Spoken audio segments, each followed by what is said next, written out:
Hello' জনগণ, স্বাগতম জনাইছোঁ মোৰ ইউটিউব চেনেললৈ আজিৰ এক নতুন ভিডিঅ'ত। আজিৰ ভিডিঅ'টোত অসমৰ প্ৰতিগৰাকী ৰেচন কাৰ্ড থকা ব্যক্তিসকলৰ বাবে লৈ আহিছোঁ এটা ডাঙৰ বিগ ব্ৰেকিং নিউজ। যদি আপোনাৰ ৰেচন কাৰ্ড আছে বা আপোনাৰ পৰিয়ালৰ কোনোবাৰ যদি ৰেচন কাৰ্ড আছে তেনেহ'লে আপোনাৰ বাবে এই ভিডিঅ'টো অতি গুৰুত্বপূৰ্ণ হ'বলৈ গৈ আছে।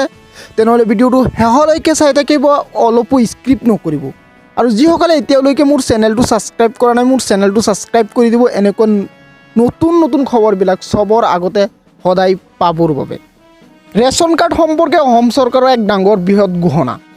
ৰেচন কাৰ্ডৰ অযোগ্য ব্যক্তিসকলে ৰেচন কাৰ্ড ঘূৰাই দিব লাগিব 25 মাৰ্চৰ ভিতৰত চৰকাৰৰ হাতত। যদি 25 মাৰ্চৰ ভিতৰত ৰেচন কাৰ্ডৰ অযোগ্য ব্যক্তিগৰাকীয়ে তেওঁলোকৰ ৰেচন কাৰ্ড চৰকাৰৰ হাতত ঘূৰাই নিদিয়ে তেনেহ'লে চৰকাৰে তেওঁলোকৰ ওপৰত আইনী ব্যৱস্থা ল'ব।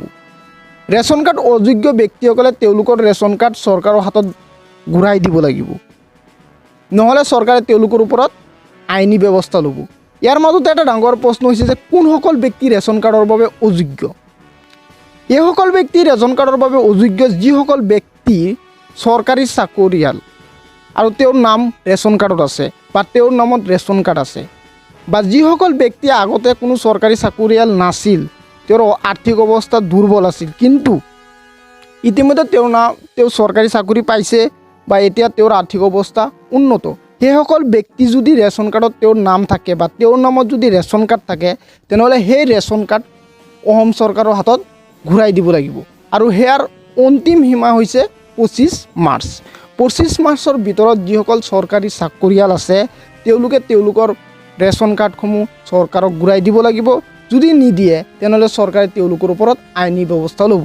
আৰু ইয়াৰ কাম ইতিমধ্যে কলিয়াবৰ যিটো যোগান ব্যৱস্থা আছে তাৰ পৰা আৰম্ভ হৈছে। আৰু কলিয়াবৰ যোগান ব্যৱস্থাৰ সভাপতিয়ে এই ৰেচন কাৰ্ড সম্পৰ্কে কোনসকল ব্যক্তিয়ে ঘূৰাই দিব সেই সম্পৰ্কে মন্তব্য ৰাখিছে।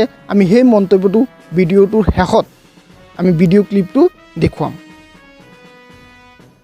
তেওঁলোকৰ মাজত যদি কোনোবা চৰকাৰী চাকৰিয়াল ভুলক্ৰমে সোমাই আছে তেওঁলোকে তেওঁলোকৰ নামত থকা ৰেচন কাৰ্ডখন প্ৰত্যাহাৰ কৰিব লাগে। আৰু ইয়াৰ কাৰণে এটা শেষ সীমা ধাৰ্য কৰিছে 15 মাৰ্চ। তাৰপিছত যদি তেওঁলোকে নিজৰ ৰেচন কাৰ্ডখন চাৰেণ্ডাৰ নকৰে তেতিয়া আমাৰ এছেঞ্চিয়েল কমোডিটি এক্ট 1955 আৰু 2015 TPTS কণ্ট্ৰল অৰ্ডাৰ এইকেইটাৰ মতে আমি যিসকল লোকে ভুল তথ্য দি পেলাই কিবা কাৰণত তেওঁ যদি ৰেচন কাৰ্ড লৈছিলে তাৰ ওপৰত আমি আইনগত ব্যৱস্থালৈ তেওঁলোকৰ ওচৰত যাবলৈ আমি বাধ্য হ'ম। তেনেহ'লে বন্ধুসকল আপোনালোকে গমেই পাইছে কোনসকল ব্যক্তিয়ে ৰেচন কাৰ্ড চৰকাৰৰ হাতত ঘূৰাই দিব লাগিব 25 মাৰ্চৰ ভিতৰত।